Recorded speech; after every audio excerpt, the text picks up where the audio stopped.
बिस्मिल्लाहिर्रहमानिर्रहीम। मेरे देखने वालों, आज इंशाअल्लाह क्लास के अंदर बच्चों को तजवीद इल्म तजवीद किताब शुरू की है। तो इसमें इन्होंने बच्चों ने मखारिज याद किए हैं। तो इंशाअल्लाह आज ये आप सुनाएंगे। तो आप सब लोगों ने इस वीडियो को शेयर ज़रूर करें, लाइक कमेंट ज़रूर करें। आप सब सुनाएं, ज़रा मखारिज सुनो। अलिफ से शुरू करें। पूछा थे वायज़ा अलिफ दखली दखाली से नादा की बा रजवान शुंडो दलमदी हिस्से नादा की ता जबी द सर और द सने उलगा द जर नादा की सा द जबी द सर और द सने उलगा द दनन किनारू नादा की किनारू सरच उलगी अदा की आओ जीम चिकन जीम द जबी द मस और द बार तारी द मस नादा की ना दसी मायक लवने लची औरिदुन को था पता लगेगी कि जब मान चिकला तलू मानसर उलागी। हाँ जीम द जबी मस चिकला तारी मस सरोले यदिना जीम अदा की शाबाश। हा द वस्ती हलकना अदा की शाबाश। खा द अदनाई हलकना अदा की दा वस्त हल्क ची आसान पख्तो की चंगी बवाई वस्ती हल्क द मरई दरमियाना हिस्सा दरमियाना हिस्सा यानी मरई द मांजी से ना हा दकीगी खा चिकुम दी दा लक आसान अल्फासरा इब्तिदाई हलकना अदा की यानी मरई दा वलनी हिस्से ना पास हिस्से ना दकीगी कर मक्के दाल और द ता यौ मखरज दे शाबाश। दाल और ता यौ मखरज दे शाबाश।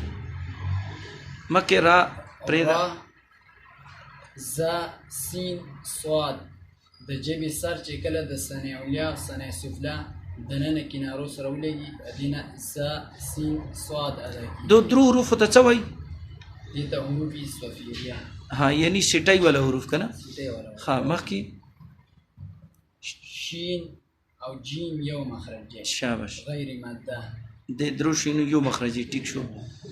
ضاد ادا کیږي د دواحق یو وخت دواحین درې او نواجیز یو وخت دا پنځه غاښونه شو دي ته ادراس علیه وایي ادینا ضاد ادا نه جب ډډه چکلا د جبې ډاره چې کله د کومه چې د مرئی طرف ته ده کنه زبان کا بغلی کنارہ جو گلے کی طرف ہے د مرئی جب ډډه چې کومه د مرئی طرف ته ده اغا چکلا د پینزو غټو غخونو سره اولاږي ان الضاد ادا ها صحیح ده.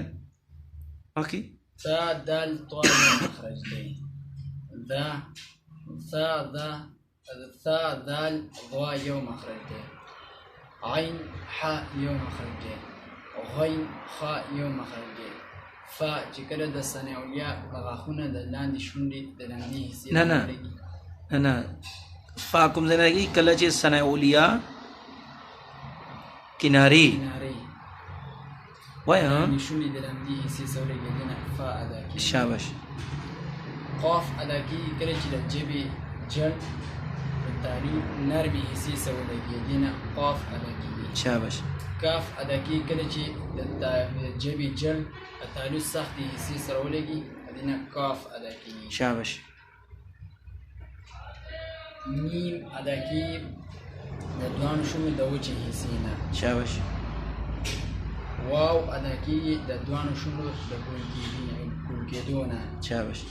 ها ادا کیږي انتهایی حلقونه اقصای حل یعنی د مری اخیره حصہ اخیر ایسینا حمزه اور ها چی دا یو زنه د کی کنه ها مکی یا چې نه د یو غیر مدار یو مدار ها یا غیر مده کوم زنه د کی غیر مدار چې راغله خلیده جب منچی جب د منچ کار بار تر مس سره ولګي ها دا یا غیر مده شو تی یا مده یا مدار د خلیده خالص ها مداجی حروف مدت چې کوم دي دیتا حروف هوایم وای دیتا حروف هوایم وای جوفیا ورته جو فيها متوي فدان سيشو